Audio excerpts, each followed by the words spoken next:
Bienvenue sur Feng Shui Flow, le podcast qui met du Feng Shui dans ta vie. Je suis Aude Charot et chaque semaine, je partage mes astuces pour faire de votre habitat un véritable compagnon de vie.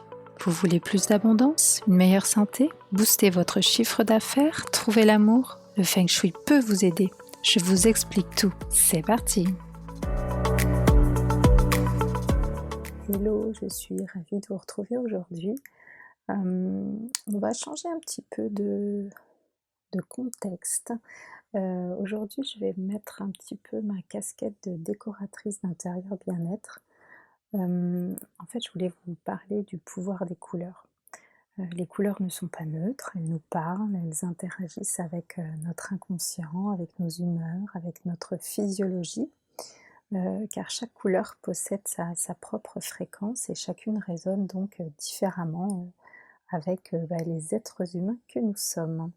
Alors du coup, de temps en temps, je vous parlerai d'une couleur et dans l'épisode d'aujourd'hui, on va commencer avec la couleur rouge. Le rouge est apparu très tôt dans l'histoire de l'humanité en fait.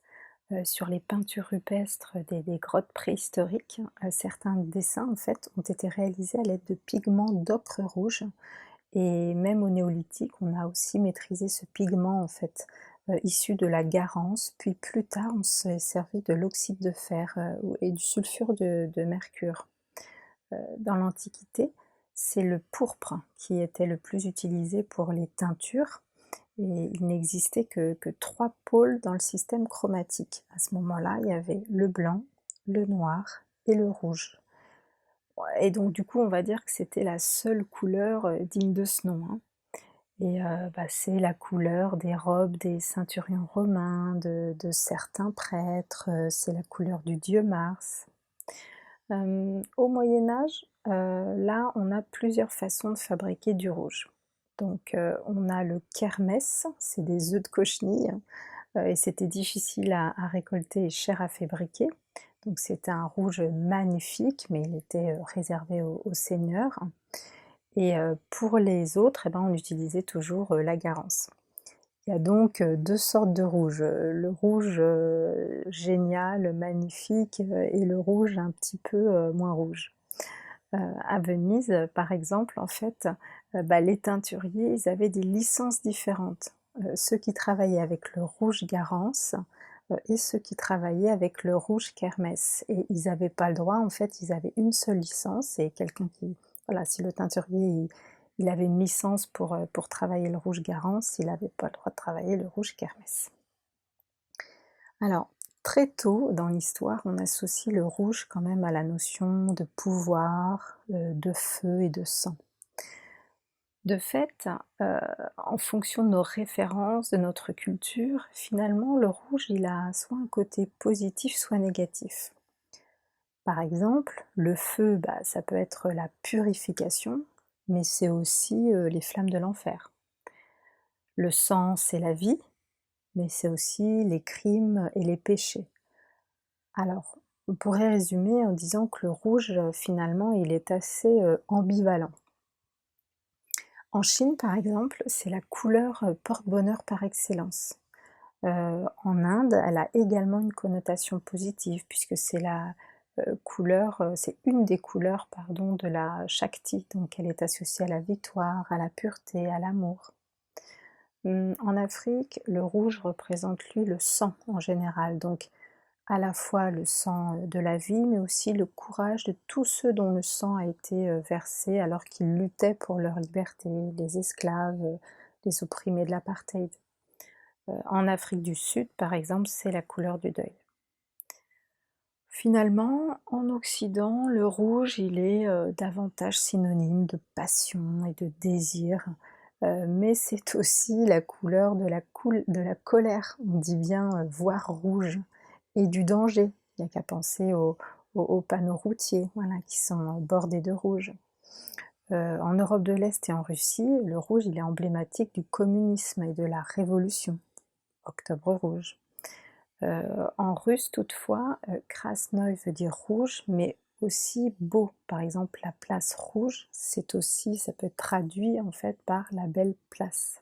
Alors, ce qui nous intéresse en fait, notamment en déco bien-être, c'est, aussi la psychologie du rouge.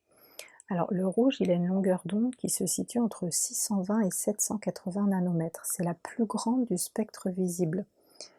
C'est pourquoi d'ailleurs au-delà on parle, d'infrarouge. Le rouge fait partie de ce qu'on appelle les primaires psychologiques. Il nous affecte bel et bien physiquement. Il accélère le rythme et la fréquence cardiaque, et plus le rouge est intense, plus il est, on va dire, physiquement stimulant. Il stimule également l'instinct de lutte ou de fuite en cas de menace. Donc finalement, cette couleur, elle parle aussi de courage, de rébellion et de survie. Et c'est vraiment pas un hasard si c'est la couleur choisie justement pour les panneaux danger, pour le stop, pour l'arrêt au feu rouge. Des expériences ont aussi montré, donc dans un tout autre sujet, que le rouge augmente l'attrait des hommes pour les femmes. Le rouge à lèvres ou la robe rouge sont de très beaux outils de séduction.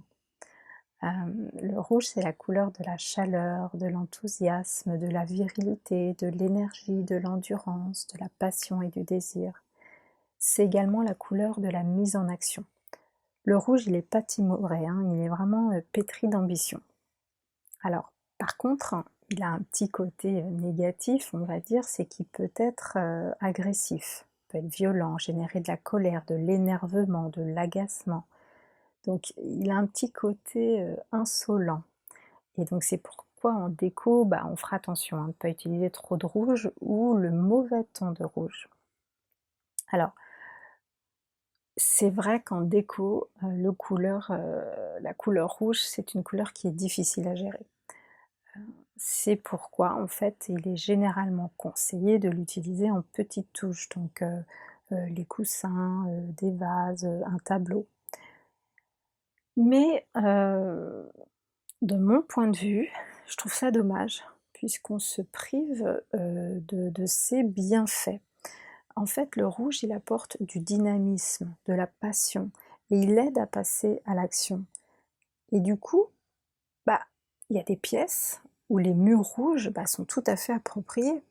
Un bureau, un espace de coworking, certaines salles de sport par exemple. Heu, il a également sa place pour dynamiser un couloir ou une entrée.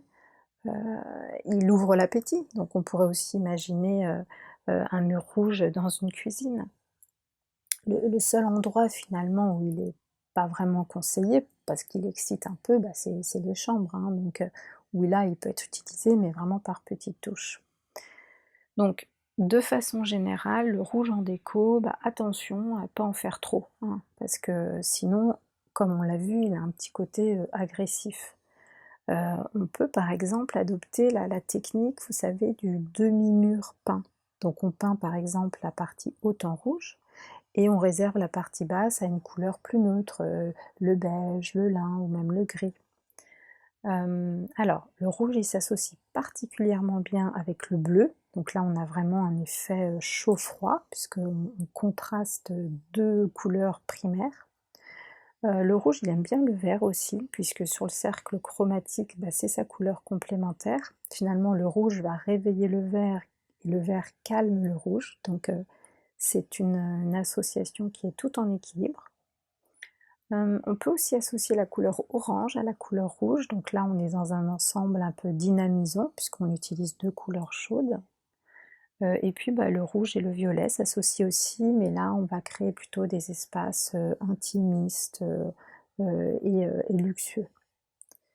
Enfin, bah, pour finir, on va quand même parler du rouge en feng shui. Donc en feng shui, le rouge, c'est la couleur de l'élément feu, donc du sud, de l'été. Et il est également assimilé, à l'énergie de la vie et de la purification. Si votre porte d'entrée est orientée en sud ou en sud-ouest, il ne faut vraiment pas hésiter à utiliser un beau rouge sur vos murs. Il va y avoir un effet protecteur, purifiant et dynamisant. Et d'ailleurs, on retrouve en Chine, hein, des lanternes rouges qui sont accrochées aux portes, et au portail, ou alors des colonnes rouges qui encadrent la porte. Vous avez sûrement déjà dû voir ce genre d'image. En Chine, en fait, le rouge est vraiment l'une des 3 couleurs porte-bonheur, donc avec le jaune et le vert. C'est la couleur nationale.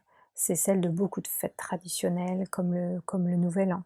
Elle incarne vraiment la vitalité, le bonheur, la chance, le succès et la beauté. La mariée, chinoise est traditionnellement habillée en rouge, et oui. Voilà, bah, écoutez, j'ai eu le plaisir aujourd'hui de vous parler un petit peu de la symbolique de la couleur rouge, et vous dire que voilà, fallait vraiment pas hésiter. Il y a certaines pièces qui s'y prêtent vraiment. Je vous dis pas les 4 murs en rouge, mais c'est vraiment très nourrissant, et ça aide à la mise en action. Donc en fonction des secteurs, ça peut être vraiment top si vous êtes, effectivement, soit au sud, puisque, bah, le sud, a besoin de feu, mais aussi, sur les zones terre, vous voyez? Donc le sud-ouest, le centre de la maison ou le nord-est sont également des secteurs où le rouge, peut être assez sympa puisque le feu nourrit la terre. Voilà. Donc finalement, vous voyez, vous avez, 4 zones, sur 8 du Pakwa, enfin sur 9 si on compte le centre, où vous pouvez utiliser, la couleur rouge. Donc ce serait vraiment dommage de s'en passer. Merci pour votre écoute, je vous dis à la semaine prochaine. Ciao! Merci pour votre écoute d'aujourd'hui. Pour aller plus loin, n'hésitez pas à lire les articles très détaillés que j'écris chaque semaine sur le blog de mon site fengshui-expert.fr. Pour ne rien rater des prochains épisodes, suivez-moi sur votre plateforme de podcast préférée ou sur mes réseaux sociaux. Vous me trouverez sous le nom Aude à la déco. Merci beaucoup, à bientôt et d'ici là, restez dans le flow.